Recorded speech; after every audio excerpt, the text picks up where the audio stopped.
அந்த ஆட்டோ சங்கர் 78, 79 காலகட்டங்கள்ல திருவான்மியூர்ல பெரிய ரவுடியா மாறி இருக்கிறான். ஆட்டோ சங்கர் யார்? ஏன் அவன் இந்த மாதிரி ரவுடியா மாறினான்? அவன் பாலியல் தொழிலும் சாராய கடத்தலும் அரசியல்வாதிகளின் தொடர்பு என்ன? அந்த இவனுடைய பழக்கம் எப்படின்னா, சோறை உடைச்சி உள்ள பிணங்களை வச்சு அப்படி கொத்தி அழகா பூசிடும். சோறு எடுத்து உடைச்சி உள்ள பார்த்தா எலும்பு கூடுகளாக பல பிணங்களை பார்த்து ஒரு நிமிஷம் போலீஸ் ஆடி போயிட்டாங்களாம்.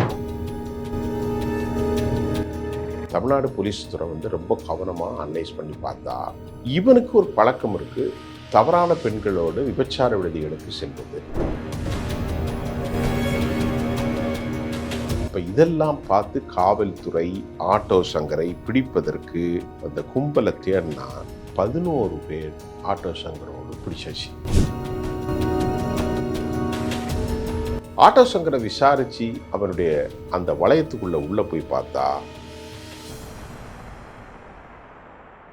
நேர்களே, இன்னைக்கு நம்ம பேச போறது ரவுடிகள் எப்படி உருவாறாங்க, ரவுடிகள் எப்படி கொலைகாரர்களாக மாறுறாங்க, ரவுடிகளுக்கும் அரசியல்வாதிகளுக்கும் என்ன தொடர்பு, என்ன ரூபத்துல அது இயற்கையா வருதா அப்படின்ன பத்தி நாம இன்னைக்கு பேச போறோம். இன்னைக்கு ஒரு 45 வருஷத்துக்கு முன்னாடி ஒரு 50 வயதை தாண்டியவர்களுக்கு சென்னை திருவான்மியூர்ல நடைபெற்ற ஒரு பரபரப்பான கொலை சம்பவம். அது ஒரு கொலை 2 கொலை அல்ல, 6 கொலை 7 கொலை 8 கொலை என்று கொலைகளாகவே மாறி போன ஒரு பெரிய தாதா, ரவுடி, கள்ளச்சாராய வியாபாரி ஆட்டோ சங்கர். இவனுடைய கடந்து வந்த பாதை. ஆட்டோ சங்கர் யார்? ஏன் அவன் இந்த மாதிரி ரவுடியா மாறினான்? அவன் பாலியல் தொழிலும் சாராய கடத்தலும் அரசியல்வாதிகளின் தொடர்பு என்ன? இதுல யாரெல்லாம் பின்னணி? அரசியல்வாதிகள், சினிமா நடிகைகள் யார் என்ற ஒரு கேள்வி நமக்கு இப்போ தெளிவுபடுத்தணும்.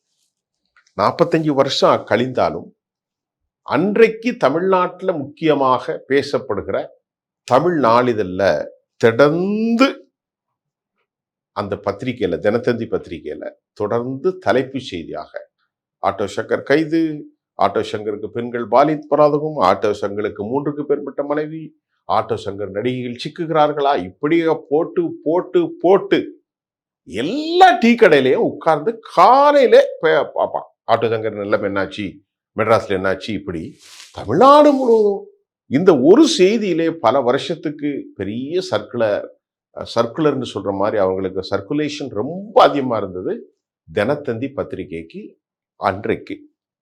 அது என்னங்க, அப்படி ஒரு சங்கரை பத்தி நம்ம என்ன தெரிஞ்சுக்கிறோன்னா, இந்த ஆட்டோ சங்கர் 1955ஆம் ஆண்டு 54 ஏப்ரல் 24ஆம் தேதி 27ல் அவன் பிறக்கிறான்.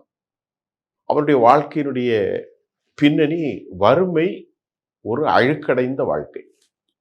சென்னையில ஒதுக்கப்பட்ட இடத்துல அவன் வாழ்றான். பிறப்பால் அவன் ஒரு மலையாளி சமூகத்தை சார்ந்தவன். அவங்க அப்பா நினைக்கிறேன், அவங்க அம்மாவும் மலையாளி தான். அந்த ஆட்டோ சங்கர் 78, 79 காலகட்டங்கள்ல திருவான்மியூர்ல பெரிய ரவுடியா மாறி இருக்கிறான். இவன் எப்படி சிக்கிறான் அப்படின்ட்டு நாம பார்த்தா, மந்தவெளியில் இருக்கக்கூடிய 3 பேரை காணல. ஒருவன் பேரு மோகன், மற்றவன் பேரு கோவிந்தராஜ், இன்னொருத்தன் பேர் சம்பத். போலீஸ்ல அவங்க கம்ப்ளைண்ட் கொடுக்குறாங்க. அப்ப கம்ப்ளைண்ட் கொடுத்தா இந்த கம்ப்ளைண்ட்ஸ் தேடுறாங்க, தேடி பார்க்குறாங்க. அவனுக்கு விஷயம் தெரியல. அப்புறம் பக்கத்தில் உள்ளவங்கெல்லாம் மோகன், சம்பத்து இவங்களெல்லாம் எங்க போனாங்கப்பா, இவனுக்கு என்ன பழக்கம் இருக்கும், இவன் சாராயம் குடிப்பானா, இவன் என்ன பழக்கம் உண்டு அப்படின்ட்டு தமிழ்நாடு போலீஸ் துறை ரொம்ப கவனமா அனலைஸ் பண்ணி பார்த்தா இவனுக்கு ஒரு பழக்கம் இருக்கு, தவறான பெண்களோடு விபச்சார விடுதிகளுக்கு செல்வது அப்படிங்கிற ஒரு பழக்கம் மோகன், கோவிந்தராஜ், இந்த சம்பத்து, இந்த 3 பேருக்கும் இருப்பதை போலீஸ் மோப்பம் பிடிச்சிட்டாங்க. அப்ப இவன் எங்க போறாங்க அந்த 3 பேரும் அப்படின்னு யோசிக்க போதுதான் இந்த சாராய கும்பல் போலீஸார் கொஞ்சமா மோப்பம் பிடித்து வரும்போதுதான் மெதுவா ஆட்டோ சங்கர் வீட்டுக்கு போய் பார்க்குறாங்க. ஆட்டோ சங்கர் வீட்டில் கேட்குறாங்க, இந்த மாதிரி ஏதாவது மோகன், கோவிந்தராஜ், சம்பத்து அதெல்லாம் நமக்கு ஒன்றும் தெரியாது, அப்படிலாம் வந்த மாதிரி தெரியாது, யார் வருவாங்க போவாங்க அப்படின்ட்டு அவங்க சொல்லிட்டாங்க. இந்த வழக்கில் ஒரு சின்ன குழு கிடைக்குது.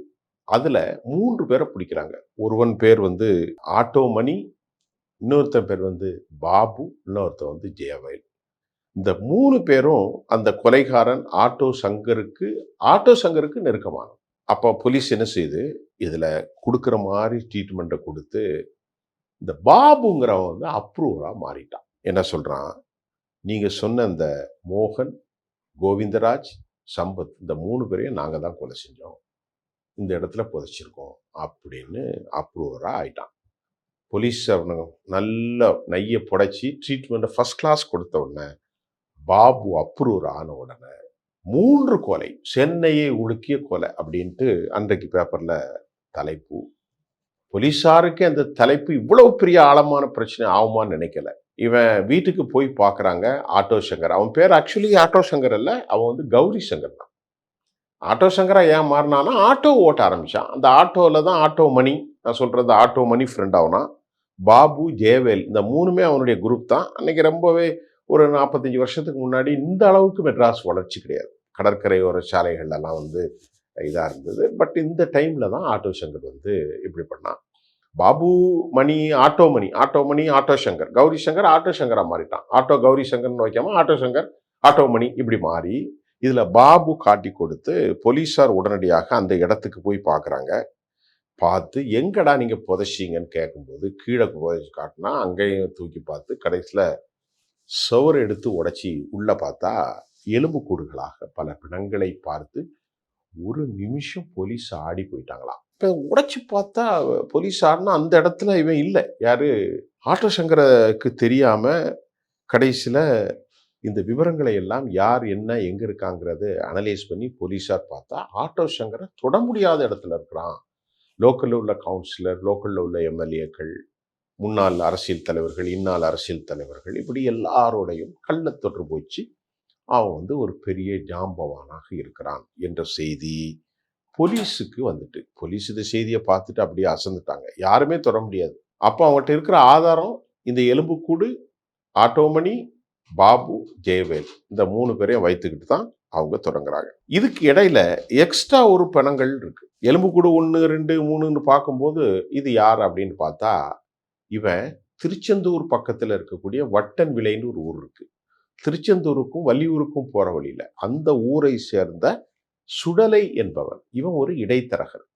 இவனையும் அவன் கொலை செஞ்சு, அந்த இவனுடைய பழக்கம் எப்படின்னா சோறை உடைச்சி உள்ள பிணங்களை வச்சு அப்படியே கொத்தி அழகா பூசிடுறான். இந்த கூத்து நடந்திருக்கு. இப்ப இதெல்லாம் பார்த்து காவல்துறை ஆட்டோ சங்கரை பிடிப்பதற்கு ஆக அந்த கும்பலை தேடினா 11 பேர் ஆட்டோ சங்கரோடு பிடிச்சாச்சு. போலீஸ் பிடிச்சாச்சு, ரிமாண்ட் பண்ணியாச்சு, அவனுக்கு மேலே எஃப்ஐஆர் போட்டாச்சு.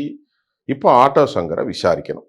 ஆட்டோ சங்கரை விசாரிச்சு அவனுடைய அந்த வளையத்துக்குள்ள உள்ள போய் பார்த்தா ஏற்கனவே ஆட்டோ ஓட்டிக்கிட்டு இருந்தவன் ஆட்டோ மணி இவனு கூடலாம் சேர்ந்து ஒரு லிங்க் வருது.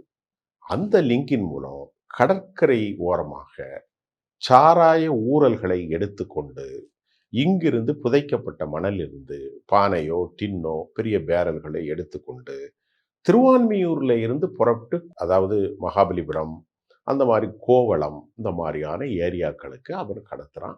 கடத்தும் போது டிராஃபிக் போலீஸோ அல்லது இந்திய அளவிற்கான டெக்னாலஜி ஒரு 45 வருஷத்துக்கு முன்னாடி இல்லை, இருந்தாலும் ஒரு 50 வருஷத்துக்கு முன்னாடி 48 வருஷத்துக்கு முன்னாடி இல்லாவிட்டாலும் இவன் ரொம்ப எக்ஸ்பர்ட்டாக போனனால இவனுக்கும் அரசியல் தலைவர்கள், எம்எல்ஏக்கள், மந்திரிகள் எல்லாரும் பெரிய அளவில் இருக்கு.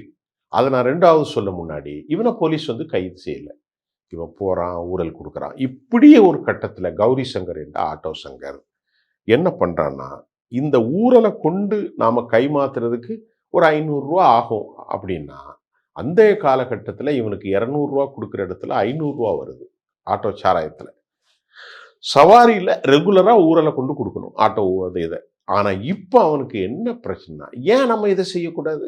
நாம வந்து யாரோ புதைக்கக்கூடிய ஒரு சாராய ஊழலை கொண்டு வந்து கொடுத்து நாளொன்றுக்கு 500 1000 சம்பாதிக்கிறான், நாமளே அந்த சாராயத்தை காய்ச்சினா என்ன அப்படின்னு அவனுக்கு ஒரு ஆசை. அவன் அந்த இடத்துல இருந்து இந்த சாராய ஊழல்கள், சாராய கனிமங்கள், அதற்கு சேர்க்க வேண்டிய மூலப்பொருட்கள் எல்லாத்தையும் எக்ஸ்பர்ட் ஆகி அவன் குடியில வந்து என்ன பண்ணிட்டான், அவன் சாராயத்தை வடிக்க ஆரம்பித்தான். ஆட்டோ சங்கர், கௌரி சங்கர் என்ற ஆட்டோ சங்கர் சொந்தமா அவனுக்குள்ளதான் இந்த ஃப்ரெண்ட்ஸ்லாம் இருக்கிறாங்க. ஆட்டோமணி, ஜெயவேல், பாபு உள்பட 11 பேர். இப்ப அவன் என்னன்னா, அவனுடைய படிச்சது அவன் பியூசி தான். அவங்க அப்பா அவங்க அம்மா விட்டுட்டு போயிட்டு வேற கல்யாணம் பண்ணிக்கிட்டார். அம்மா தனியா போயிட்டு. இப்ப கௌரி சங்கர் அந்த டைம்ல அவனுக்கு ஜெகதீஸ்வரி அப்படிங்கிறத ஒரு பெண்ணை கல்யாணம் பண்ணிட்டான். அந்த அம்மா அந்த பொண்ணுக்கு ஒரு 3 பெண் இருக்கு. அவ முக்கியமான ஆளு. ஆட்டோ சங்கருக்கு தீர்ப்புகள் தூக்கு தண்டனை கொடுத்த பிறகும் நடந்த சம்பவங்களே நாம இப்போ கொடுக்கப்பட்டதா, ஆட்டோ சங்கர் எப்படி தப்புனா அப்படிங்கிறத நம்ம இதுல ரொம்ப இன்ட்ரெஸ்டான ஒரு சிலபஸ் தான் இந்த சப்ஜெக்ட். இதுக்கு இடையில ஆட்டோ சங்கர் எப்படி ரவுடியா மாறினா அப்படிங்கிறதுல ஒரு விஷயம் வந்துச்சு. ஆரம்பத்துல அவன் ரவுடியா மாறணும் அப்படின்லாம் அவனுக்கு எண்ணமே கிடையாது. அவன் ரொம்ப வறுமையில இருந்தான். ஆட்டோ ஓட்டிகிட்டு இருந்தான். அப்படி இருந்தான். ஒரு முறை கடையில போய் பால் கேட்க போறான். கையில காசு இல்ல. அந்த கடையில இருந்த ஒரு அண்ணாச்சி ஒருத்தர் சவுத்தில் உள்ளவர். அப்புறம் பால் கொடுக்குறாரு. இவன் காசு தரேன்னு சொல்லிட்டு போறான். அப்புறம் காசு கொடுக்கல. 2வது முறை பால் கேட்கும்போது வறுமையில பிள்ளைக்கு பசிக்குது அப்படிங்கிறதுக்கு பால் கேட்டா, பால் இல்ல அப்படின்னு சொன்னா, இவன் என்ன பண்ணிட்டான், கோவத்துல அடிச்சு நொறுக்கிட்டான் கடைய. அடிச்சு பாட்டில்லாம் உடைச்சு. இப்போ அதுக்கப்புறம் தராராகி போயிட்டான். அதுக்கப்புறம் மறுமுறை பாலை கேட்கறதுக்கு கடைக்கு போன உடனே அந்த கடைக்காரர் என்ன பண்ணி போட்டாரு, பாலை இவன் கேட்காமயே இவன் கையில தூக்கி கொடுக்குறாரு. அப்ப அவனுக்கு என்னன்னா, ஓஹோ, நம்ம இப்படி ஒரு அதிகாரத்துல ரவுடிசம் பண்ணா நமக்கு நிறைய வருமோ அப்படின்னு ஒரு எண்ணத்துல அவன் தான் தோன்றித்தனமாக ஒரு சுயாதீன ரவுடியா மாறிட்டான். இதுதான் அவனுக்கு இந்த தொழிலுக்கு வருவதற்கும் இந்த தொழிலை அவன் இது பண்றதுக்கும் காரணம் அப்படின்னு போலீஸ் தரப்புல ரொம்ப தெளிவா சொல்லப்பட்டிருக்கிறது. இந்த மாதிரி கள்ளச்சாராய ஊழல்கள், ரவுடிசம் எல்லாம் அவனுக்கு தெரியுது.